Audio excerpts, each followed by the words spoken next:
Our webinar is now live. Are we good? We are. Folks are making their way in.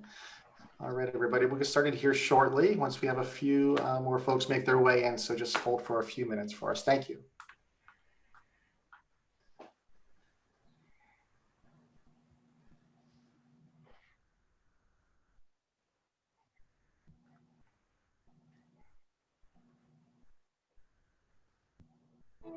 NYU is the university without walls.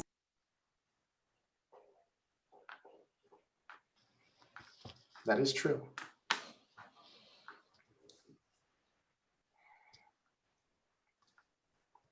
Just give us one more minute and then I guess we'll get started. Yeah.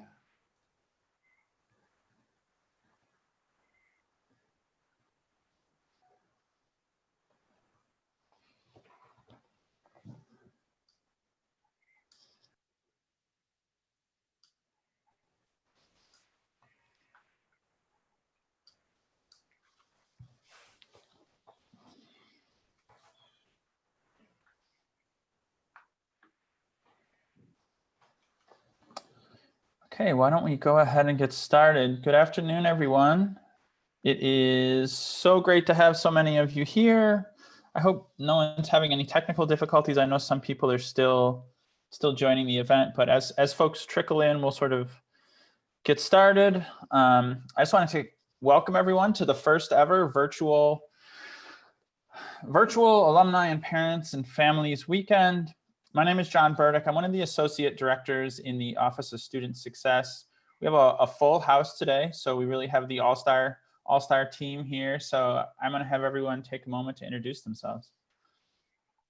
All right, thank you, John. Hi, everyone. My name is Bernie Savarese, and I am your student's Assistant Vice President for Student Success and the Student Experience. Hi, everyone. My name is Emily Schlamm, and I am the Senior Director in the Office of Student Success. Hi, everybody. My name is Natasha Bean, and I am the Program Director of Financial Education. Hi, everyone. I'm David Vogelsang. I'm the Executive Director of the Center for Student Life. Hello, welcome. So excited you're all here. My name is Isabella Villacampa, and I'm an Associate Director in the Center for Student Life. Well, we certainly wish we could all be together in person. Unfortunately, this year we can't, but we do want to try to make today's session as engaging and interactive as possible. So I want to encourage everyone to take a moment, if you have questions, to put them in the chat. In the dashboard, the chat should be right in front of you. I see many of you have already started chatting. We'll be monitoring that throughout the session. So if you have questions, comments that you want to make, please put them there. And we do have some time at the end to do a little bit of Q&A. So we'll have a chance to get to some and as many of your questions as possible at the end. So just really quick, we have a pretty exciting and interactive session planned, and we really hope it's as helpful and informative as possible for everyone. We're going to do a little bit of framing to start us off. I know this is a little bit of an abnormal environment, so we just sort of want to name the elephant in the room, or the elephant that's not in the room, because we're not in a room together. We'll do an overview of our offices, so you'll hear a little bit about what Student Success, Financial Education, and the Center for Student Life are, what services we offer and what support we offer to students. And then really the bulk of the session will be a roundtable where we will present some questions and have some answers from the folks on the panel today. And then we'll wrap up with a Q&A where we'll have a chance to answer the questions that you've entered in the chat throughout the session. So just a little bit of framing.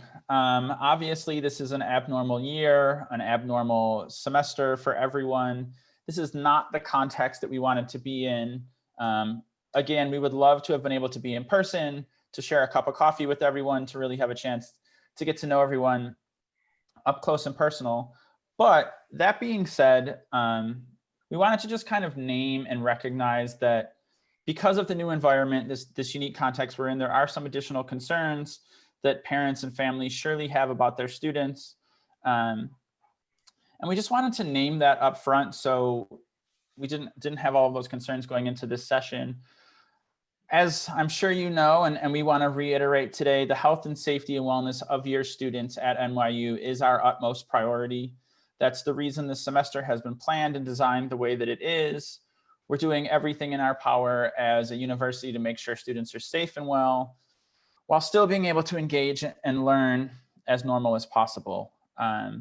So despite that abnormal context, really what we're going to do today is talk about some of the creative and innovative ways that our teams are supporting students in this challenging context, and really some of the ways that your student can get support both now and into the future. Eventually, we will be back in person and back in classes across the entire university. So we just wanted to sort of frame that conversation as we go into the rest of the session. And we will have a chance to address some of those concerns when we get to the roundtable section. All right, I'll pass it to Bernie to talk about the Office of Student Success. All right, thanks, John. Hello again, everybody. Bernie Savarese here with Student Success. I just want to say that, clearly the university has been actively engaged in student success since about 1831, right, for quite a long time, but really proud that the university has had a real focus on student success, the student experience, ensuring our students truly are supported on their way through to graduation for the last 3 or 4 years. And our office has been kind of growing over that time. And I want to make sure that I talk about both this shared ethos, right, that all of us are engaged in supporting your students and specifically our office. So I'll spend some time now talking specifically about the office, but you'll hear later on how we really are working together. And so we have a lot of goals in the office, but I hope that, for you and for your students that you're realizing and feeling this goal, which is to make this big campus feel small, right? This is really all about leveraging all the outstanding things that really drew your student to this university and making sure they really can take advantage of all the campus, all the relationships and the people that NYU has to offer. And that's what we're trying to do each and every day, right? And so who are we and how do we do that, right? So there are many different parts to the Office of Student Success. Some are new and some have actually been around for quite some time, right? So the student success component has been around for the last 2 to 3 years, and we really are taking, as the slide here says, a holistic approach to supporting your students, right? Using information, people, and relationships to really ensure that your students has all they need to really take advantage of the university in and outside of the classroom. And I'll talk a little bit more about how we do that in a little bit. Another key component of our office, and you'll meet my colleague Natasha here shortly, is financial education, right? Let's make sure that our students not only have what they need financially to attend NYU, but are really gaining the knowledge and information and resources to put that into practice during their time at the university and then be prepared even more so for life after graduation. And 2 other key communities in student success are the MLK Scholars and our opportunity programs. So opportunity programs have been around for decades, actually. And these programs supporting our New York State residents who historically come from underrepresented or traditionally underserved communities and families. And we go on to support those students to go on and see really outstanding success. And our MLK Scholars have been around since 1987, and this is a university honors program for students really dedicated to fulfilling the legacy of Dr. King. And there's no more important time, I believe, than right now to invest in this program and these students, and we are really proud to have them as a part of our team. When you think about what we do across those areas, right, is we're looking to really offer intentional and personalized outreach and support. We want to make sure that we're really being proactive, right? That we're not sitting back and waiting for students to come to us in any one of our offices or areas on campus. That we're really thinking about how we can engage in early outreach and engagement with our students, right? So some of your students may talk about text messages they receive from the university, from my colleague John, in fact, right? Encouraging them to take advantage of tutoring, to talk to their faculty members, right? To seek out resources like our Wellness Center, and to really help them think about ways they can be as proactive as possible. As an office, we're also paying close attention to the student experience, often by directly asking your students what they need in the moment, how we can be more responsive as a university. This past fall semester, we've engaged in something called the Student Voice Series, or 90-second surveys to really help us understand the student experience, to help us make sure we really are taking those appropriate pivots, right? Putting resources where our students need them most. And it's been really great to hear from our students and know that we can direct this university in a way that helps them feel supported always, but especially in this moment. right? And then of course we offer specialized services. You see the list here: academic coaching, financial education, navigating resources, many other focus programs, ensuring that our students, as I've said before, have all they need, and they're really finding the students who need us most each and every day. All right, so a key part of our team, and hopefully your students are getting to know these wonderful folks, are members of our staff that we call our student success specialists. Uh, our student success specialists work closely with your students, especially those who may be having an issue navigating the university. Maybe they have complex cases. Maybe they just want to talk to someone about really how to get through a specific situation, or about the transition to college in general, right? These are folks who really focus on the holistic student experience. We'll sit down with your student and ensure not only are they resolving a specific issue, but they're sticking with them, right, throughout their time at NYU. So if your student doesn't know where to turn, right, or really is having a challenge on the campus, they should think about talking to one of our student success specialists. It really is an outstanding team dedicated to your student. One of the many tools that we're using in the Office of Student Success, but really across the university, is something called NYU Connect. I do love our tagline. You see it on the screen: find your people, find your resources, find your way, right? What this does is allow our students to really understand who their resources are on campus, right? By logging in, they can see their academic advisor, the residence hall director. They can look up resources and services. They can schedule appointments, right? They can see when they're getting timely feedback from their professors, or when someone wants to schedule something with them, maybe because of an academic concern, or even just to check in on them, right? This is a really great resource and tool that is helping our campus feel small, right? Feel more connected, and allows there to be really a one-stop shop for all those folks outside of the classroom, especially as we're looking to support our students. All right, and so that is my brief overview. Happy to talk about those things more a little bit later, but I want to hand the torch over to my colleague, Natasha, to talk more about financial education. Thank you, Bernie. Hello, everybody, and welcome. I'm here to talk about financial education and what that actually means. So, financial education, which is commonly referred to as financial literacy, we have a mission here at NYU to help instill quality education and to empower prospective and current students to make the responsible decisions that can contribute to their overall financial success. How that happens is basically we want to make sure that when they engage with our office, the decisions that they are making financial when it comes to their finances, such as books or other things that they need to pay for, that they understand the repercussions of that and also the benefits of making one choice over the other. And then as a student throughout the years here, understanding if they receive financial aid, what things they need to do to keep that, but also what other resources are out there for them to help afford college in a different way. And then as they are leaving NYU, what they need to know as they are out here in this world, paying taxes, looking at their income and wages and things of that nature. So how do we do that? Well, there are 6 concepts that make up NYU Financial Education's core educational philosophy. So as students engage with us incrementally throughout the term, basically throughout the years here, we teach them about planning, how to plan what to do with their money, about earnings, what happens with their wages, maybe work study wages, maybe wages outside of work study, just understanding what their earning power might be.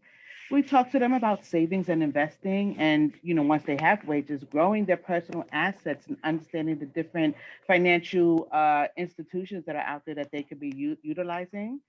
We also need to help them protect the money that they're earning or understanding, protecting their resources, their identity, and their property as young scholars. And then also how to spend their money wisely. And then if they need to engage in borrowing, what to do to have a plan to pay back that borrowing. So those are like the 6 concepts that make up our financial education's philosophy. And as they work with us, we get to build on that. So what do? Well, we do presentations. So right now, everything is through Zoom presentations, but we have series that go on that help students get acclimated to, okay, living in New York City or budgeting, as a student and helping them understand like, okay, what resources they have.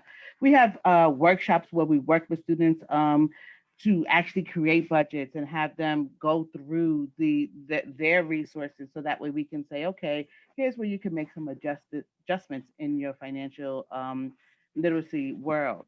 We do one-on-one coaching, and now student success specialists are really involved in coaching with the students. So, they could come and speak to us about anything, and we'll help them navigate, like looking for additional scholarships and looking for additional ways to fund different things that they might need. Some of the events that we used to do in-person events. So eventually we will be doing that again, but we put on interactive things for students to kind of test out spending money without usually spending their real money. And then we also have a platform called iGrad, which is a financial education resource that everybody has access to, and it gives them videos and knowledge and tips to help them learn and build their financial language. So I mentioned iGrad, and this is something I want folks to take away from that, and this is something that you as a parent have access to as well. This iGrad resource that everybody has access to, it has budgeting worksheets on there. It has calculators to help folks understand, like, oh, if I borrow this much money, maybe this is what my payment is going to be. We understand in this pandemic, there have been lots of shifts in people's finances or expectations of financing. So there's a couple of tips and videos on there about, what's going on in the economy and how that is affecting them as a student. But there's also a scholarship search service on this iGrad platform that everybody has access to. So we do encourage folks to actually utilize that, and we help students navigate this platform. So that is something that you should take a look at.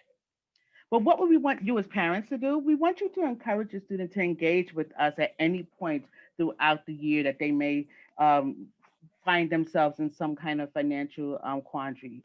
Right now, we have an adultist series where we are putting on specific programs for students. So our upcoming ones are about understanding their credit cards, credit scores, credit reports, and then for those that might have student loans, what does repayment look like? But throughout the year and on our website, we definitely have a lot of information available for families and students to kind of engage with us, hopefully before they're in a financial spot, but at any point you could definitely connect with us. We have a lot of social media presence, so we welcome any questions that you may have, including like just understanding what this costs and what that means.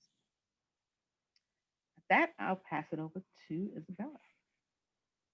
Hi, everyone. You can share the next slide, please. So I'm here to talk a little bit about the Center for Student Life.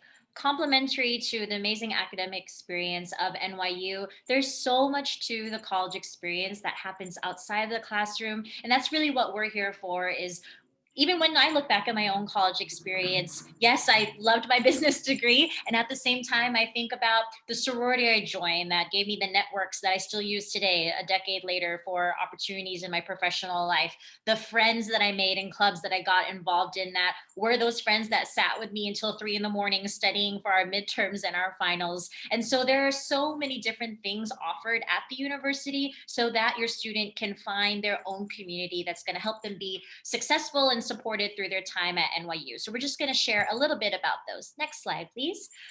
So in the Center for Student Life, we have both events and programs, and then also communities we serve. And there's a mixture of ways that your own student can get involved in leadership, and then also things that they can get as a participant if they just want to just check out what we have to offer. So we have the class activities board. This is a big tip for your student if they're just trying to find a way to get involved, but maybe have lower commitment with that. It's weekly meetings. They can come in and out, and they would plan events for their different class. We have clubs and organizations. So at NYU, there are literally hundreds of clubs and organizations. I'm not exaggerating. There are hundreds that your student can get involved with to find their community. One tip is there are clubs specifically affiliated with each of the academic schools. And then also over 300 clubs, you heard that correctly, over 300 clubs for everyone at the university to join, anything from chess club to cheese club, where students get together and talk about cheese. Is actually one of our more popular clubs. And I encourage students can go on NYU Engage and see everything that we have to offer. Leadership development, we have a leadership academy going on throughout the semesters with different topics. We have a leadership development 101 coming up. We have something bystander intervention training. There's a lot of different electives and topics that students can choose their own adventure to develop their own leadership. NYU service, we have Give Where You Live, which is getting involved with what are some different volunteer things that we want to be able to be a part of this social change movements and finding like-minded students in that. Program board, we provide free and low-cost arts events. A couple months ago, and to kick off the start of the semester, we actually had John Legend, who did a private Zoom event just for NYU students. We were engaging with John Legend. He was sharing some of his new music with us. Student media, we have our school newspaper, Washington Square News, and then our radio, WNYU.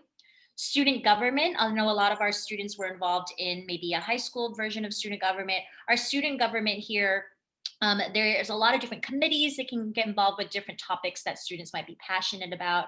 And welcome programs. At the beginning of each semester, we have hundreds and hundreds of events that are student-led and also department-led to welcome students to the new semesters. And then also our communities we serve. So some of your students might have a specific identity or aspect to their experience. They're trying to get connected to other students who might have a similar experience. Our commuter and off-campus students, if you're from New York, I know we have a big commuter population that is coming on campus. We also have some spaces and there's a commuter assistant. So every first-year student, undergraduate student, is paired with a commuter assistant who's similar like an RA in the residence hall, is there as a peer advisor. Our fraternity and sorority life, they're really just a great communities. We have a really good partnership with New York Dance Marathon, which is a philanthropy for pediatric cancer, and our fraternity and sorority life community always raises over $700,000 recently in the past year for pediatric cancer research and support. And we have graduate student life for grad students and finding community there. International students. So something I'm really proud of for NYU is that we have the highest number of international students out of all college and universities in the country. So we have a lot of international student engagement. It's also open to students who identify as American students to have great cross-cultural dialogue as well. Veteran and military connected students, we have a close connection to our Students Veterans of America, and then also a space where we're actually gearing up right now to plan our Veterans Day celebrations, so specific community based around that identity. And then our transfer students. So a lot of our students at NYU actually transfer in. And so each of our transfer students also are paired with a transfer student ambassador, which is a peer as well. And David will share a little bit about what we have for parents and families as well.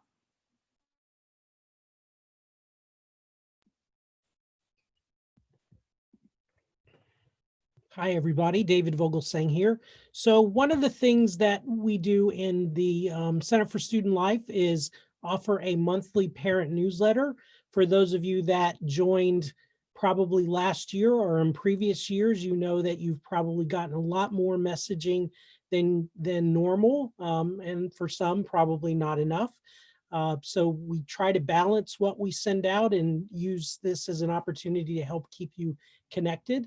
The Center for Student Life also answers the parent helpline. So that's an opportunity for you to call and or email and get questions answered if you're not sure where to call. And we're happy to either help answer questions or refer you or get somebody to call you back. So as Isabella mentioned, there's a lot of things going on in the Center for Student Life. And although some of them may not seem like, you know, they're happening, believe it or not, there's a lot going on. If you were to check out the engage.nyu.edu page, you would see on any given day about 500 different opportunities for students to join a meeting, attend a program that are hosted by our student organizations across campus. I mean, as Isabella mentioned, there's close to 800 student organizations. Believe it or not, some of our groups are still participating. We have our debate team that are doing debates in a virtual capacity. We've got TEDx, who's working on some speaker series. Our program board has done an incredible job trying to bring in concerts and speeches or speakers, I should say, to engage students. So there's a lot going on virtually, even though we're not able to be in person in the same way.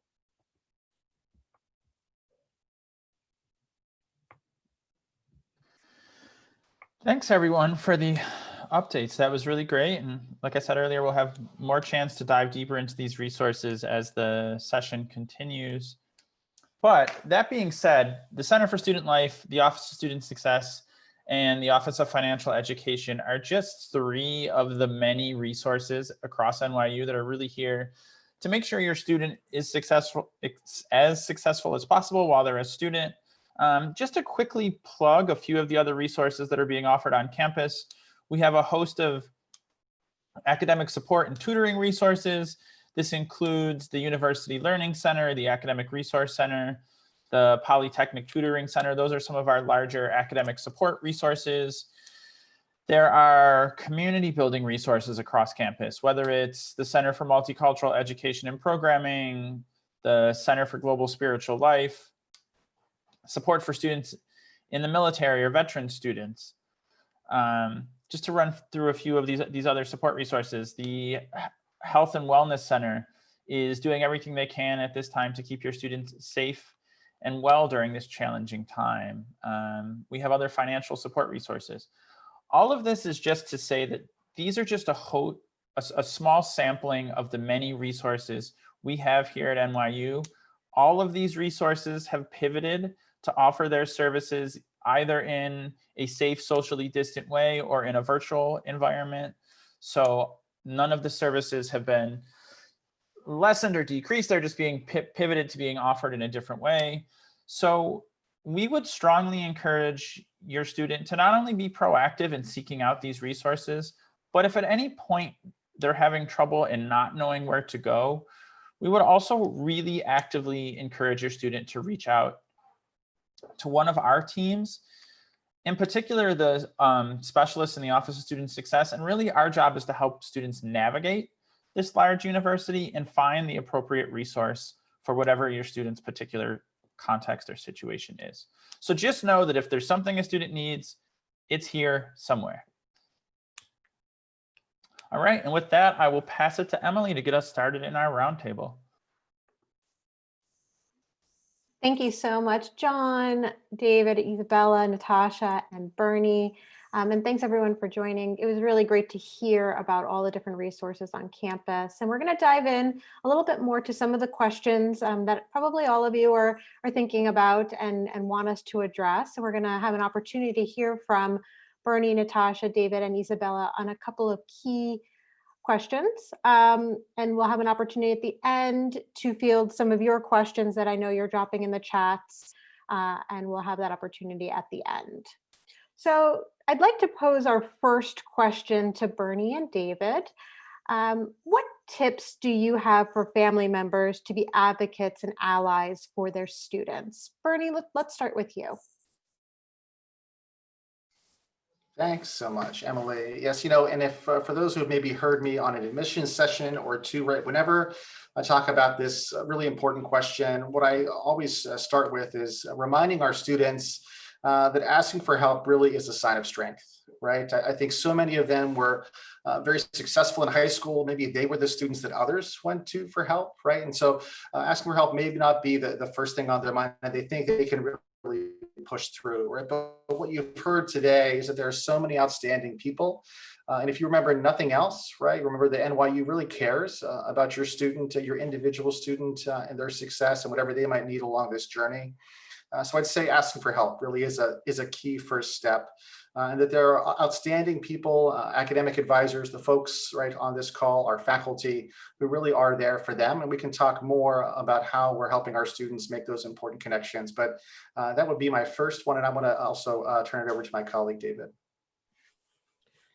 Thank you, Bernie. So I would add to that while we have all of these great, good people here for our students, that we're also here for parents. I mean, my office answers the parent helpline, and we're there to help answer questions, to help you help your student, help you support your student. So I hope you know that. I mean, one of the goals with the monthly newsletter is to help keep you connected with what's happening, what deadlines are coming up, what information you might need to be prepared for to help your students. So that's one of the things I would want you all to know, that we're here to support you. And I would also want you to know I would also hope that you would ask us. I know there's a lot of social media use. We have parent pages, and the folks that run those pages are really great at connecting with us, but don't be afraid to ask us as well. I know, engaging with other parents is very important, but that's what we're here for. So I hope you'll take advantage of that. And then the last thing I would mention is that, if you haven't already, talk to your student about sharing information. Because what's very different, and sometimes an adjustment for parents, especially if it's their first time their student is in college, is the type of information that you receive. You're just not going to get all the same information that your student will receive. And although we'll do our best to make sure you hear about things, your student should be an important place for you to receive information, especially when it comes to their classes, their academics, maybe something that's happening in the residence hall, even an emergency that might have happened in their building. Your students will be your primary source for a lot of that information. So if you haven't already, establish what that communication plan looks like. So especially for our students who are already on campus. Thank you both so much. And to go back to the framing of the session, and then to talk about a little bit what John had kind of explored earlier, we know that the college experience, both within and beyond the classroom right now, is different due to the pandemic. David and Bernie, can you talk a little bit about some suggestions you have for families and students during this challenging time? David, can start with you. Sure. So just as it's not an ideal situation for students, they're not happy with the virtual situation, we understand it. Those of us that work directly with students, we feel the same way. It's not the way we want students to feel engaged, but it is the situation that we're in right now, and we're doing our very best to come up with some great, good things that help students feel connected, help them feel informed. I know there was a message in the chat about students feeling isolated, and it's something that we're doing our best to address by reaching out directly to students, but also giving students the tools to where they can connect with others in a different way.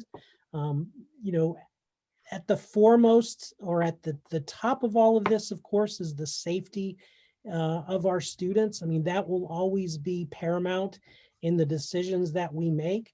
I mean, those of us in student life, our life is about student engagement and community building. And so we're trying to look at what opportunities we can provide students to engage safely. I know our residence halls have started to do a very slow rollout within the residence halls by opening up some lounges. Faculty and residents are being allowed to invite students out for coffee. And then of course, students are allowed to, in small groups, go out into the city. There are a lot of things that are open, but know that we're being a bit more cautious than some parents may like us to be, but it's all because we want to make sure our students, our community, not only our students, but our faculty, our staff, and even the surrounding neighbors, that we're being safe about it. Yeah, thank you, David. It's so important, right? And I would say to our students and families that many of the advice that I would give, maybe pre-COVID or currently during this situation, it's not going to change, right? We shouldn't minimize the importance of relationships. And while it might have been easier, right, for a student to walk up to their faculty member before or after class or do something more informally, it just really is about being more intentional and being more thoughtful and still investing in those relationships, right? So, if you haven't asked your student in the last few weeks, I'd ask them if they've had a one-on-one conversation, or if they visited office hours, right? If they've spoken to their advisor or set up an appointment with their advisor, right? If they've thought about attending a club or a virtual meeting, right? And really the thought that, not sitting back and waiting. I know many of them are focusing on school, and they really are fairly head down. It is midterm season, right? Happening right now, but still investing in those really critical relationships. and not being afraid to really take that first step. And I would say that to students anyway. Many of our, especially our first and maybe second year students, are a little bit more apprehensive at times to really dive in. And that's really more important than ever. I was talking to a student, I teach a class through the Steinhardt School, and he said, Bernie, thanks for reaching out. This was my first one-on-one contact with an adult since I've been here, right? So what I want to say to him is, so let's talk about the other adults in your, that are with you, faculty or advisors or really great staff members, and who are you going to reach out to, right? Who's that one person you'll set up an appointment with in the next 5 days, right? Kind of putting a challenge to all of my students, and really, how can you help us by kind of posing that same question to your students, how they're reaching out, and really being as proactive as possible, because we're here and we can't wait to talk to your students. Thank you both. I think everyone on this call, and we're so privileged to work with colleagues who really think about the holistic well-being of our students and caring for the whole of our students. And right now that's more important than ever, but it's always been in the work that we do and how we work with our students.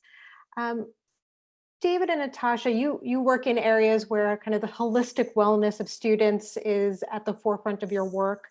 What is NYU doing right now to ensure the holistic wellness of our students? David, can we start with you? Sure.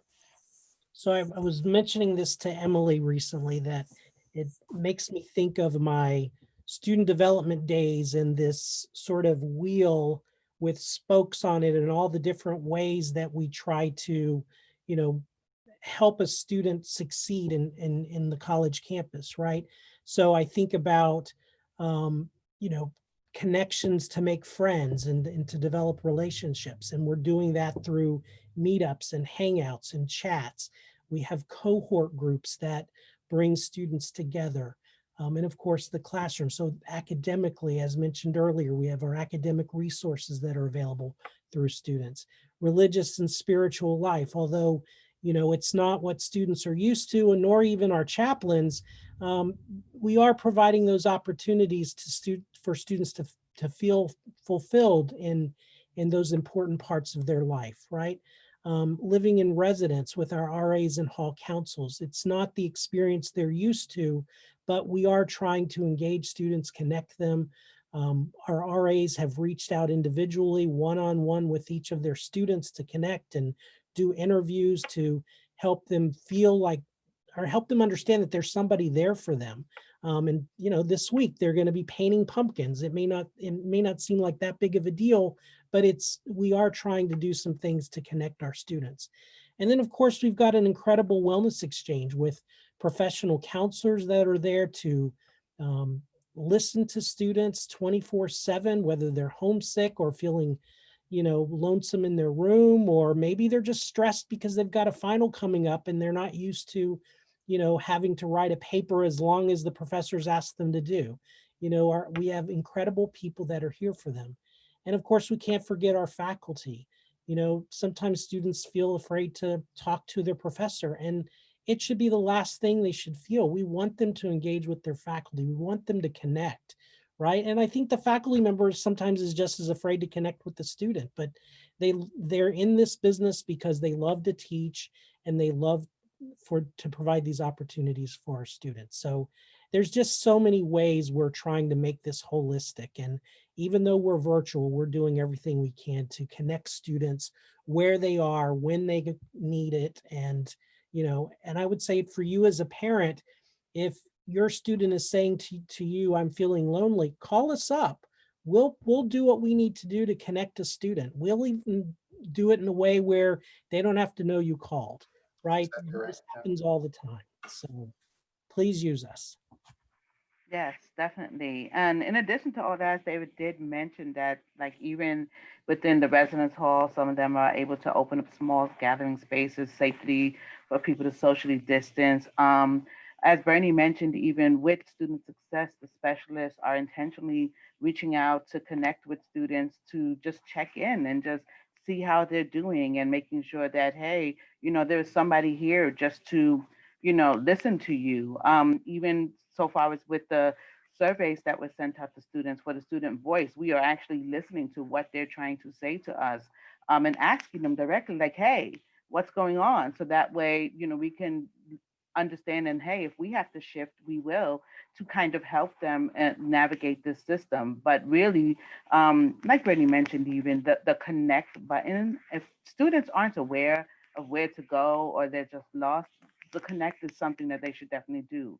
And then, in my area with financial education, we do one-on-one coaching with students. We try to be out there enough with students so they could, like, get to know us, kind of demystify some financial challenges that may pop up that they may not be prepared for, maybe never had to be prepared for.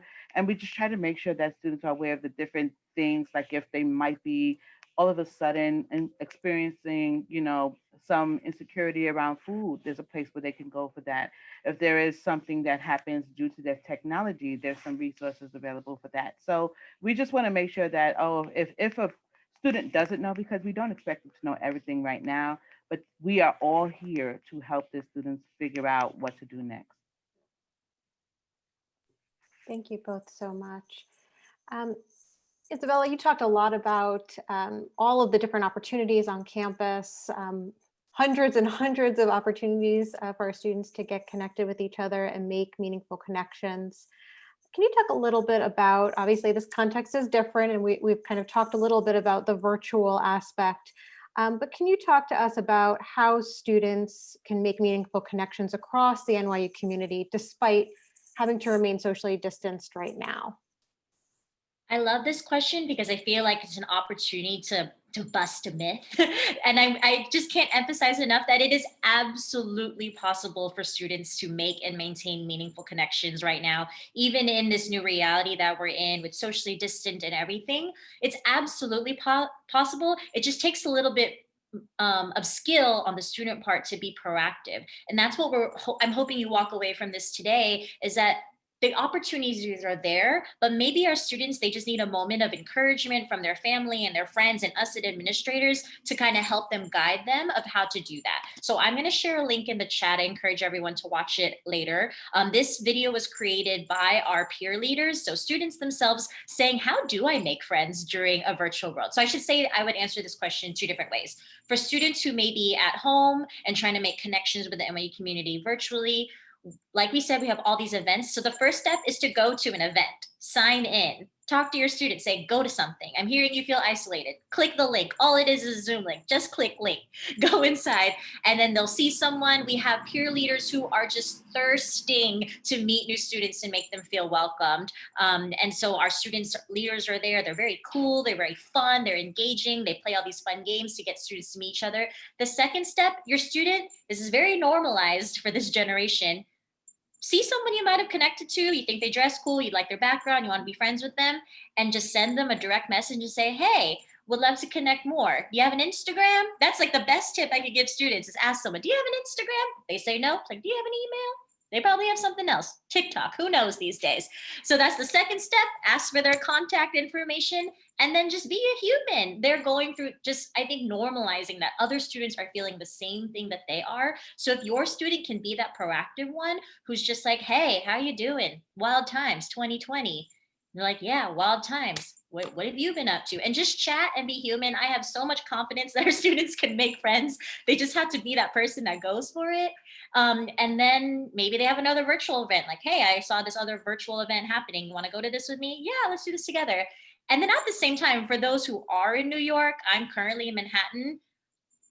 COVID is very serious, but I'm also actually enjoying how it is possible to enjoy New York City. I just saw my best friend today for lunch and we met in Washington Square Park, stayed socially distant, had masks on. We walked around the park. Tomorrow we're planning to go get some city bikes, bike to Prospect Park in Brooklyn and see the foliage. There are definitely ways to spend. I'm going to wear my gloves on the bike. I'm going to wear my mask when I see my friends. I'm going to stay far apart, but your students, I want to, this is a myth buster moment. Your student is allowed to ask a friend in a small group, 1-on-1, to go to Central Park and look at the foliage. Wear a mask, wash your hands, stay socially distant. But I think that's important, is that we're not having large scale events for our responsibility to public health right now, but that doesn't mean that your student isn't allowed. I actually encourage your student to find those connections one-on-one and enjoy the city, because there's so much to enjoy. It's the greatest city in the world. Thank you so much. And I just wanted to Yeah. add something. So I'm coming into the office as well. Many of us are coming into the office, although even with employees, you know, we're sort of spaced out so that we're not all on campus at the same time. But the Center for Student Life, located in the Kimmel Center on the 7th floor, the majority of the space is lounge space, and it's open for students. And they're gathering there. They're studying there. The chairs are set up so that social distancing, but also connecting is possible for the students. So I hope that they know that there are spaces around campus where they can meet other students, right? They still have to wear their masks. They still have to stay 6 feet apart. I mean, we have our public health ambassadors that help remind students if necessary, but they can, you know, grab a meal and sit in a space together. So there's so many opportunities for that. And, you know, it's so interesting as I'm listening to Sabella speak, because I'm thinking of last year when our students were in the lounge and they're sitting in groups, but they're all on their phones, right? And so it's so interesting that this seems to be so difficult for so many students when they've been so used to being engaged, you know, virtually. And I don't know if it's just because, you know, you can't see the person next to you, but that has been sort of an interesting phenomenon I've noticed and with the change in our students. Thank you both so much for that insight. And I think we're really thinking about how students can just take that step, get in there and kind of just make those connections. That's a part of the growth and development of students even in normal times, is really taking that step to make those connections and friends. And we're here to support that and really find those moments where we can put students together to really make those personal connections. Natasha, your area really is just focused on making sure students are empowered to make smart financial decisions and really have a good understanding of what financial choices are appropriate. Could you talk a little bit about the types of aid available to students at NYU and discuss any resources or tools where students can find more information about financing their education or just financial decision making in general? Sure. Yeah, there's a lot of things out there for students, and we really think it's important for them and their families to be informed about the different types of aid that you may be eligible for. There are a couple of forms that need to be filled out. The FAFSA form, which is a free application for federal student aid, is a form that we review you for federal student aid if you're a U.S. citizen or a green card holder, and we review you for any grants from the government, maybe student work study eligibility, parent and or student loans, and if you're a New York State resident, you may be reviewed for New York State grant. But those are some federal aid items that folks may use in order to fund NYU education. Now, we know a loan, you do have to pay back a student loan, but that might be something that may make it easier on your current finances in the moment, depending on your financial situation. So that is something that folks can do at any point throughout their academic year if they did not fill out forms like in September or so. As new students, they could have filled out the CSS profile, and international students should fill out the CSS profile to potentially be reviewed for any type of scholarships and grants from NYU. So those are a couple of the options that are available for students. We do have the COVID grant that's available for students if they're experiencing challenges related to different things due to the COVID pandemic. And realistically, you know, that money is subject to review from the. We have to check it out and see, like, okay, what's going on for the student and the family. We also have appeals funding that may be available depending on family circumstances and student circumstances. So it is a conversation with our office as well as the financial aid office to kind of see like what's going on in your financial circumstance right now. Maybe something has drastically changed. Maybe, you know, it's just, okay, I need to reassess. But realistically, having a conversation with our offices would be the best bet. We also have outside scholarship such services through iGrad. As I mentioned, that is a platform that's available. It's for free, so free is great. Where, not only the first year we tell students, hey, look for scholarships if you're education major or if you're, technology major. No, we want you to look at that every year, filling out essays, getting money to help pay for the different things expenses that you may incur as you're going along through school. So those are some of the things that we expect folks to take a look at as they're trying to finance their education, but also looking holistically and just looking ahead at, okay, I'm here at NYU, I'm making the best of this experience. Am I doing a double major? Am I doing am I, maximizing the amount of courses that I could take in order to potentially minimize the amount of times that I'm here, or just understanding, hey, am I utilizing everything I can use while I'm here as a student in order to, make this NYU education as rich as they want it to be. So that could be speaking to the academic advisor about, here are some things, maybe taking a summer course, maybe taking, there are ways that folks can maximize this education for them even during this time. So that way financing it is not so much of a concern. And Natasha, a quick question. So if a student wants to meet with you to talk about these great things or your services, can they go through NYU Connect? How could a student set up an appointment with you? That is a great question, Bernie. But yes, NYU Connect is where they can actually connect and meet with one of the wonderful specialists, and we will have an appointment. We could do a Zoom appointment, we could do a phone appointment. We could meet with parents as well to talk about what's going on, particularly with their students, within certain guidelines. But yes, we can meet with you in order to talk about, hey, let's take a look at my account, let's take a look at my bill even, and let's see what's going on. But NYU Connect is the way to go. Such great opportunities, again, to just have a connection to an office and a support service for students around difficult conversations. Finances can be a difficult conversation, and it's a time where students are developing their own knowledge about financial education. So thanks, Natasha. So over the course of this entire session, we've been talking about the resources, the events, the opportunities that are available at NYU, and there's no shortage. Bernie, could you talk a little bit about any tips you have for family members to help their students prioritize and find opportunities that are right for them? It can be a bit overwhelming, as you said, this big place. How can they prioritize and help their student find what's right for them?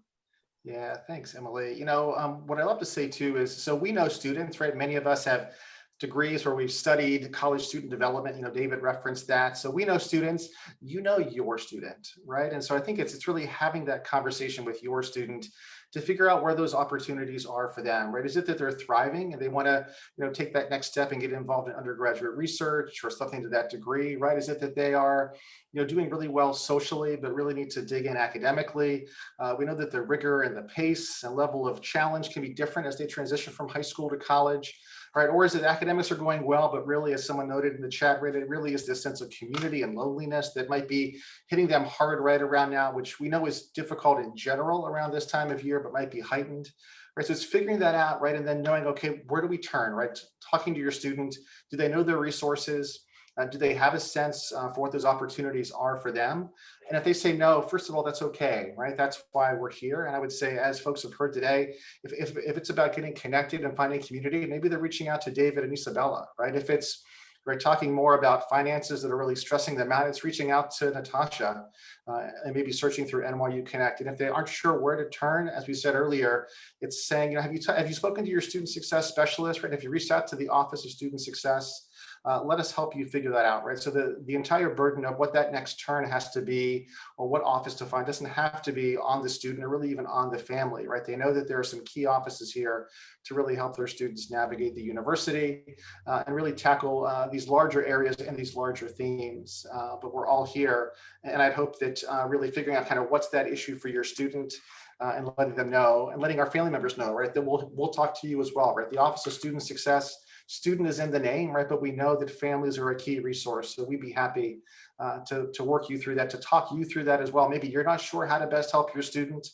And we know that having empowered and informed family members really is the best thing for our students as well. So maybe nothing new right there, but I think just want to underscore the importance of how we can do that, and really how we're here to support you as well.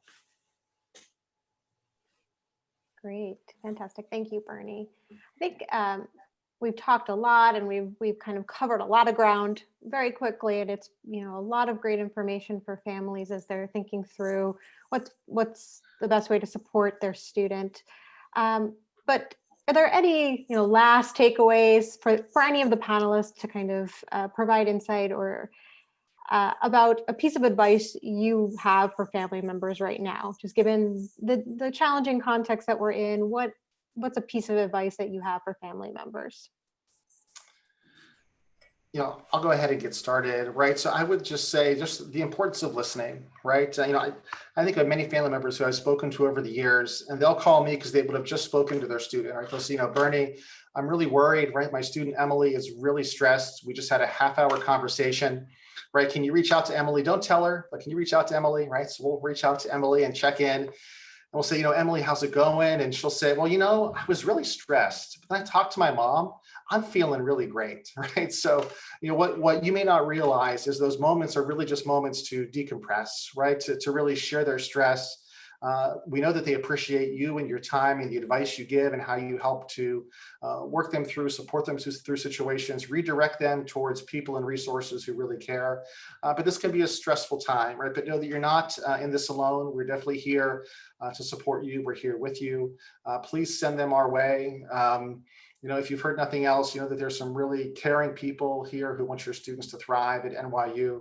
And while things are a little bit different, all the same, right, resources and support are really right here. No matter if your student is on campus, in a residence hall, in Ohio, in California, somewhere else, right across the globe, we really are here for them.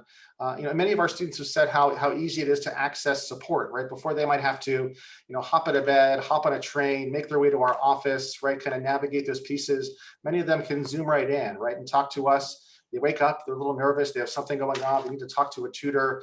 All those resources now are just, a quick Zoom away. And we look forward to the moments when we're back together in person, but there are a lot of great ways we can support them now. So that's my not so quick advice, but thanks, Emily.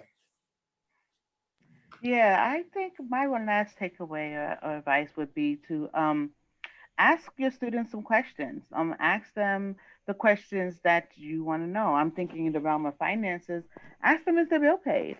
Ask them, do they know how their bill is going to get paid? Or even if they're at school, like what are they spending money on? Are they eating well? Are they, are they saving, or do they need to do something along those lines? But ask them the questions and have that conversation with them. I mean, they might not answer immediately, or they might eventually start the conversation, but definitely it's great opener to start breaking down these little bit of barriers about talking about finances, and making sure that they are aware of what they can do or what they know, and even then coming to our office and saying, hey, how can we have those conversations if needed? So I think asking questions, and I know when I was a student, my mother had no shortage of questions to ask me. And half the time I'd be like, okay. But then I'm like, oh, it made me start thinking about, maybe I should think about this coming up. And, thanks, Mom, for putting that in my head. So yeah, asking questions, I think, would be a great thing to do.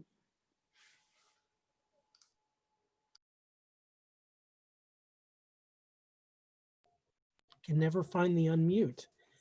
My 2 cents are just to say, we're just as eager as students and you all as parent and family members to get back to a normal place in the classroom and student life and our residence halls, even in New York City. Although I have to say it's kind of nice riding the subway when it's not so crowded, but we're all just as eager.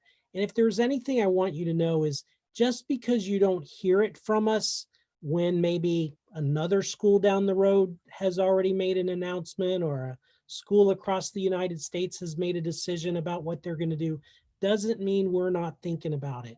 We're thinking about the same sort of things, but we're making decisions based on being in New York City, our student body, whether they're national or international. There's so many things that play a role in the decisions that we make.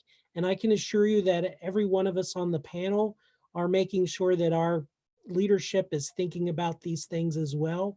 When you call us, when you email us, we're sharing those thoughts. So, if there's anything, trust us that we want to get back to normal, and that we're sharing, the things that you want to know so that you're informed in a timely way. And I love what Bernie shared of you are that family member that just makes them feel better when they just need to vent. So I'm just going to say continue to talk to your student about empowering themselves to make the most out of their NYU experience. I truly believe that college is this transformative time when students discover that they actually have a lot of power to utilize all the resources in front of them to improve their own lives. So if your student is coming to you and says, I'm feeling isolated or there's nothing to do, continue to do what you're doing and maybe lovingly challenge them to take action on making their situation better. Ask them things like, what Zoom events have you gone to? Have you messaged any club leaders? I'm sure they'd be happy to connect. Or why don't you go for it and ask someone to check out the foliage in Central Park? These times are different, so our students do need to adjust, but I believe in them, and there are so many of us that are happy to help them along the way, but a lot of the responsibility is on them. And I think that's a part of the beauty of college, is growing up into adulting and realizing that if I want my situation better, I got to do something about it. So I think just continue to have those conversations.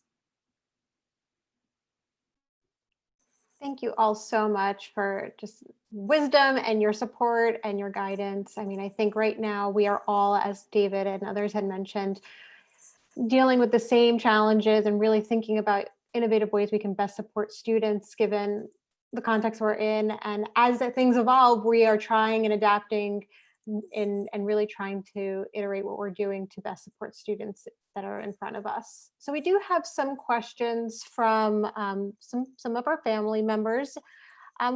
Let's start with talking a little bit about our clubs and organizations. Isabella, you mentioned lots of clubs are meeting virtually right now. How do students who may not have been able to or ready to engage in clubs early on in the semester, how might they get involved in clubs now midway through the semester? You know what? The funny thing is as easy as showing up, because we directly advise these student clubs, and they are just so excited if a new shiny toy shows up to their event. Because imagine it from the student perspective, they put all this effort in planning the Zoom event, and you really don't. It's kind of like planning a party and not knowing if anyone will show up. And then all of a sudden you hear that you have this new student come in, and our student leaders are amazing. They genuinely want to welcome new students who they haven't connected with before, especially if they're a club leader. So I would say just show up to the event, be like, hi, I'm new, sorry, I'm just trying to get involved. And I bet you that club president would be like, I'm so excited you're here. Let me tell you all about this club that I'm obsessed with. Because imagine students are in leadership of clubs because they feel so passionate about that group. So they're naturally going to want to welcome people to love that club just as much as they do. So it's as easy as showing up. It's a little vulnerable, but you can privately message anyone in a Zoom event and say, hi, I'm new, it's my first time. Is there anything I should know? And I pretty much guarantee that that club leader will be so friendly. Right. And sometimes going in pairs is helpful. So like find a friend, right? Find a roommate, go together. It makes that first meeting a little bit better, right? But then maybe one of you continues, one of you doesn't, right? But yeah, definitely break through the ice.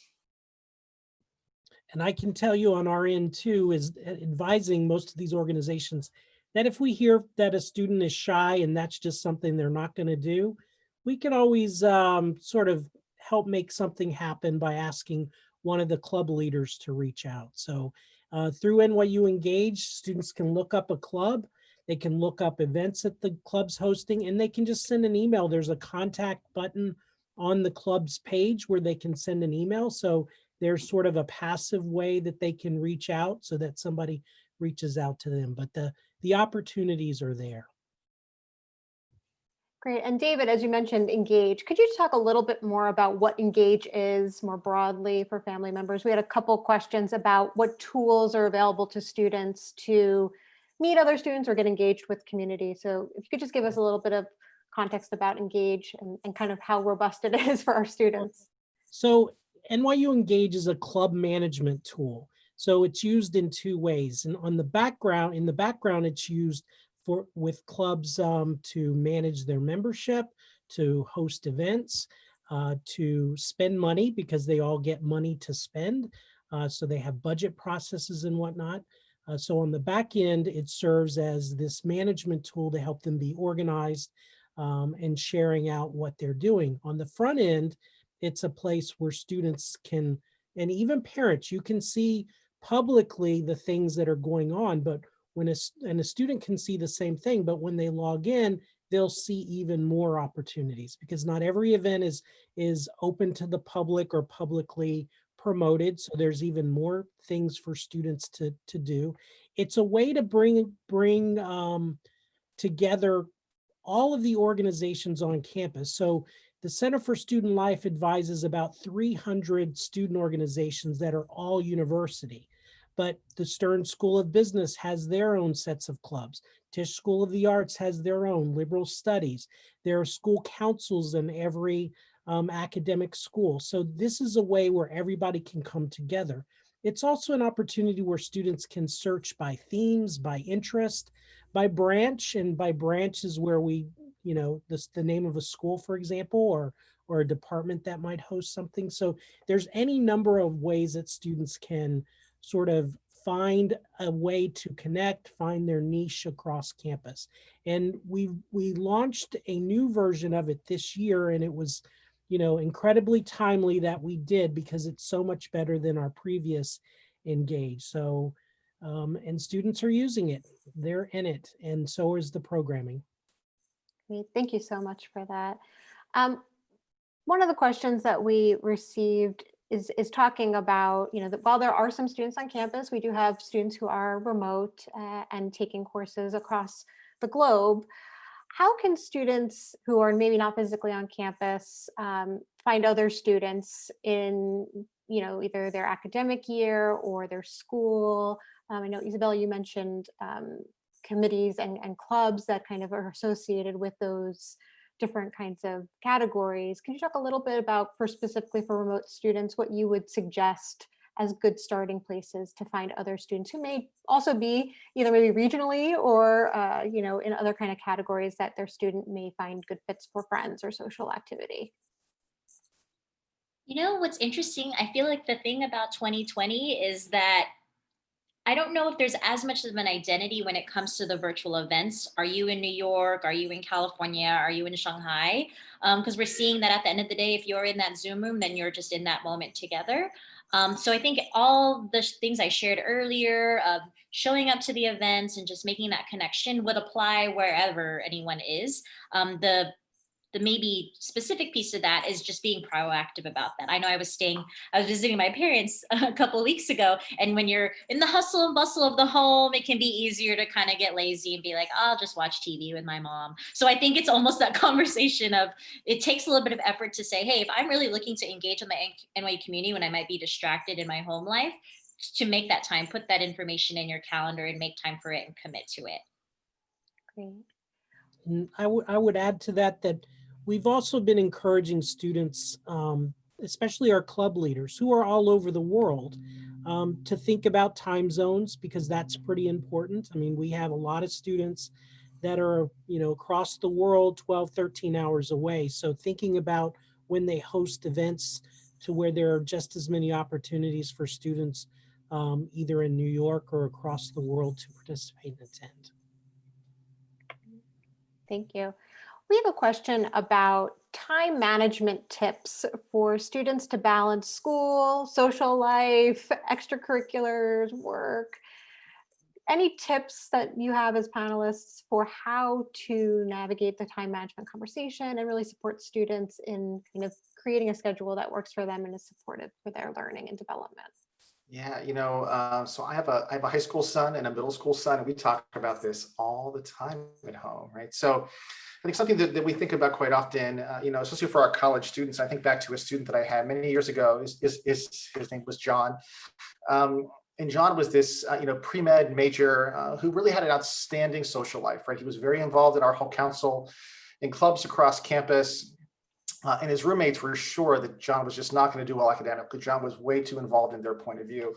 And then first semester grades came out, and John did really, really well, right? And so we had John kind of sit with us at a whole program and talk about how, he really considered his courses from 9 to 5 as being really his focus, right? And so he knew that instead of sleeping in until that 11 o'clock class, he got up early and did some homework, right? If he had a 2, 3 hour break between classes, he wasn't hopping on the Xbox, right? He was really doing his work between classes to really stay ahead and stay focused. He didn't really wait until the midterm time. He worked a little bit each and every day. So I think the students who do really well using their mornings, using their time before 5 o'clock, especially when they can, really, really helpful. So then your evenings, right, can be times when you can think about that club involvement, that virtual activity, or whatever it may be. Right now, some of our students, I was one of those students who had a job or two right during school, but I think looking for those opportunities where, what are those on-campus employment opportunities, even those virtual opportunities, right, where our students can study a little, right, while they're working, always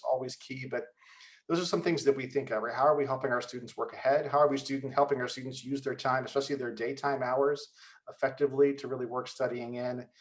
And how are they talking to their professors and their faculty members to really understand what the most important topics are, right? What things are most salient to them, what things might show up on the next midterm or test. And you know that by visiting office hours and having those really great conversations. So that's the advice that I have, but I welcome advice from my colleagues as well. So I don't know if this is true. I should probably do a study of it, but I really do think that a busier student is better at managing their time than a student who's not busy, not engaged, right? It's amazing how much time a student who all they do is goes to class can just sort of waste the day away. And I don't, not to say that there aren't students who spend that time studying, but I really do think engagement helps with that. Right. And research shows that, right? We know that, right? Students who are involved 10 to 15 hours a week outside of class actually do better academically, right? So that's a really great point, David. Thanks. I should read more. So we have a question that I think feeling alone and maybe isolated right now, we know our students are in a very different time. From your perspectives and the work that you're doing with students, what would you suggest as steps for a family member who hears from a student that they feel alone or isolated in their dorm rooms? And maybe some of the choices that they have, I think we've mentioned a couple of them throughout the course of the panel, but what would be the things that you would suggest a family member do if those are the types of concerns their student is relaying to them? I mean, immediately I think of, getting in contact with maybe the hall director in the residence hall, because the hall director can help make a connection. And I mentioned it earlier, we don't have to let them know that you called, but that's one of the best ways we can do that. We can also speak with the deans, the student affairs deans in the schools to see about making a connection. And then of course, NYU Connect is another way to let the community of people that are there for your student to connect with your student. But I think first and foremost, reaching out to someone, whether it's the parent helpline, student success, a residence hall, a school dean's office, to let us know we can help make that next connection and try to help the student engage and provide them with some tools to, not feeling that way and to address the feelings that they're having. And at the same time, I think what we talked about earlier of that, this is that time of adulting and building those skills, of putting that back on them and saying, I understand you're feeling that way. I think a lot of people are feeling that way. Have you talked to your RA about this? And I think that that's really, it's such a pivotal moment where I know when I was 18, I was very vulnerable about having to take ownership for my own choices and finding friends and things like that. But I do think that so much of the philosophy of the university experience is that, yes, it's difficult and it can be challenging and it can be overwhelming or scary, but there's so much power that comes from that of, oh, I am feeling this way. What are the things that I can do? Who can I communicate to myself? So we're absolutely here to help the family members navigate that, but also see that we've seen a lot of success when the ownership is put back on the student to try to find the way they need to navigate it themselves too. I just underscore Isabella's point on they're not alone, right? This is a normal, right, feeling to have in general in the college transition, but especially now during this moment. So if they were to say that to someone wouldn't be surprised, right? They're RA, they're hall director. I was a hall director right back in the day. We really look for and really care about and want to hear from the students who are feeling that way. And of course, we're going to be as proactive as possible. David mentioned RAs reaching out. I think clearly our team is reaching out to all first year students via text message, actually, so they can put it back in a text message, Bernie or John or whoever sent them the text. So I'm feeling a little lonely. How can I get connected, right? Whatever it may be, we're ready and willing, but just normalizing that folks won't be surprised, right? They shouldn't feel shame if they're feeling a little alone, and we're here to help them make that first really important connection. Thank you. You talked a little bit about offices reaching out to students when parents have identified them as maybe having some questions or challenges, and we just talked about isolation as one of those things. Could you each elaborate a little bit more about how you approach a student who a parent may have contacted you about using discretion to kind of maintain anonymity with the family member, but also allowing support to reach the student? Can you talk a little bit about the process, Office of Student Success uses, as well as I know the Center for Student Life and Financial Education? Yeah, I'm sure many of us have done this a number of times over the years, right? But for me, it's typically reaching out to a student, introducing myself, right? And just talking about our office and how it's really normal, right? For our office to reach out to students, because that's what we do, right? A student success office, a Center for Student Life, offices that literally have student in the center of their names, right? We're here for them. And so it's typically saying, hi, Natasha, my name is Bernie. I work in the Office of Student Success. It's my job to reach out and to check in on students to see how they're doing. I know this can be a time of transition and change. So I work really hard to normalize what they may be feeling, to help them know that they're not alone and how they might be feeling. And tell them that I want to set up an appointment. I don't wait for them to really take that bait or maybe hope that they'll say it, right? We just name it. We say, I'd love to set up a time to check in and see how you're doing. We're doing this across campus to many students. And so when are you free, right? When are you not in class? Send me those times and we'll set something up. Or maybe I direct them right to my calendar at NYU Connect. Many of us have our calendars set up and they can make appointments directly in NYU Connect, right? I know that I have that for my office hours. Many of our specialists, our student success specialists, they're right there in NYU Connect. They can look them up and schedule appointments right then and there, right? But whatever makes it easiest for the student, and that's, I think, generally my approach. And I found it to be very effective. Students are happy to hear from a person, right? They're happy that someone named it, that someone normalized it, and that someone made it really easy, that they didn't have to be the one to make the ask, that we said, hey, let's set this up. When are you free? Yeah, and to follow up with that, including all of that, I definitely tried things outside of the normal hours because that's my hours as well. So they might be busy with classes throughout the day, but I won't call too late. But I've given students a call and they've been very appreciative and just had a lot to say about, whatever was going on. And then I can direct them to the different resources that are available, including the wellness center at times if needed. So we want to make sure, like naming it, but just checking in, and students feel like, oh, somebody knows that I need help, or they care, and just being able to we've had parents email me and say, I want to ask my student this question. I don't know how to do that.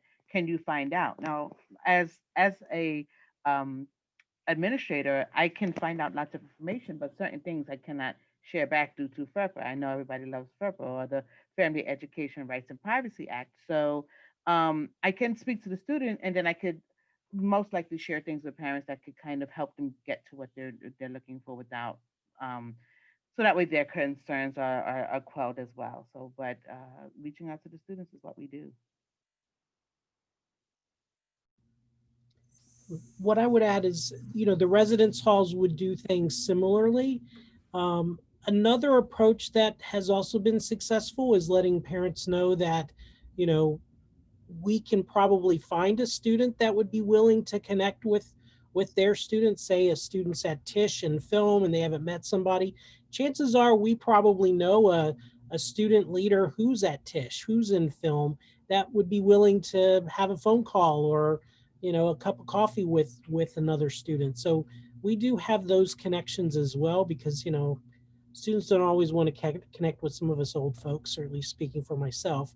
They'd rather connect with someone who's, in their major, in their school, maybe even their residence hall. And so we try to make that happen as well. Thank you. Some great insight there.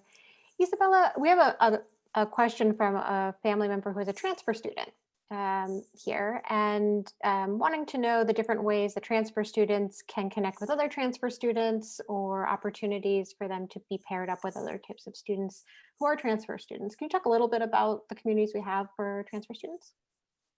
So in general, every new transfer student is paired with a transfer student ambassador. So we have students who were transfer students themselves that are really excited about that experience. And so their whole job is to make new transfers feel welcomed and connected. And I know they actually host virtual events. I believe it's every Sunday night where it's just an open room. They have different themes and talking. So if you want to actually connect with me through my email, ib17@nyu.edu, I can try to give you more information to give you links to that. But there's a community of transfer student ambassadors who are just so excited to meet other transfer students, and they would be happy to connect. It's a really great community and, different lived experience for a transfer student than other students. And really at NYU, there's this community of transfer students who are really supporting each other. So thanks for that and for providing your information for family members to contact you about that program. I think our last question, we've talked a little bit about ways that parents and family members can gently encourage students to take help-seeking behavior or advocate for themselves. But do you have any direct tips to gently nudge or encourage students to join that club, do that virtual event, go to the yoga class? What would be your elevator pitch or tip for a family member right now who might need to relay that message to their student?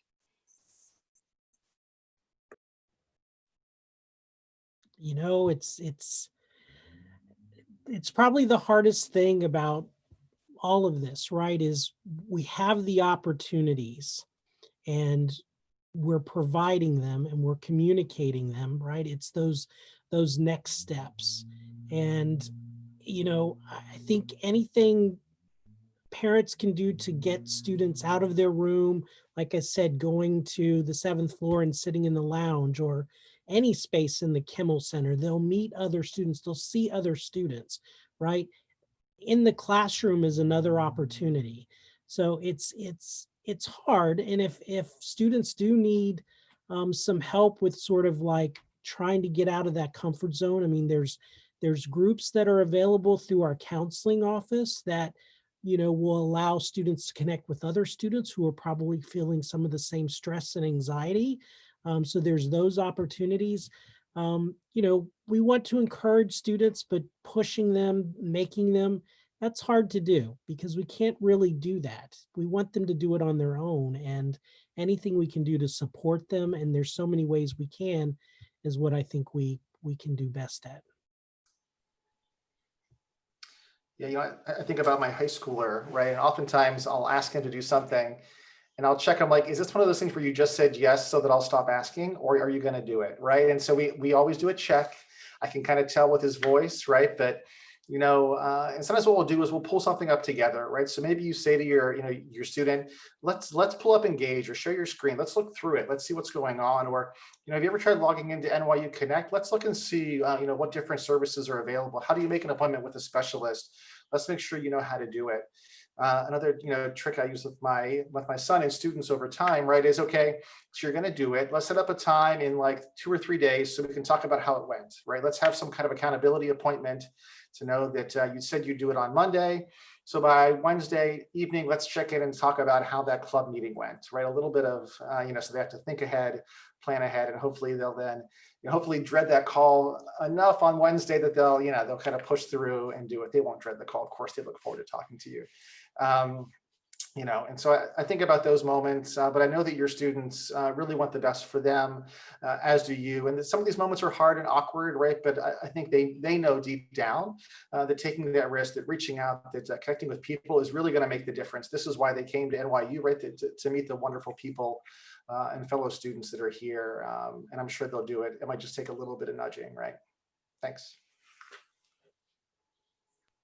I love a good open-ended question. where, instead of staying at, there's nothing to do. It's like, okay, what would you want to do?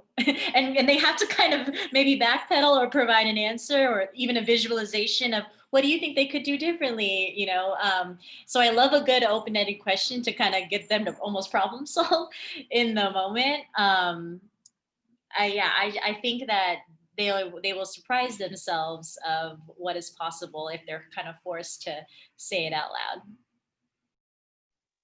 Yeah, I agree with everything that was said, and I also think that even so far as like this is the time where they can explore any of over 800 clubs, right? So they could explore anything. Like, I wanted to know about that great cheese.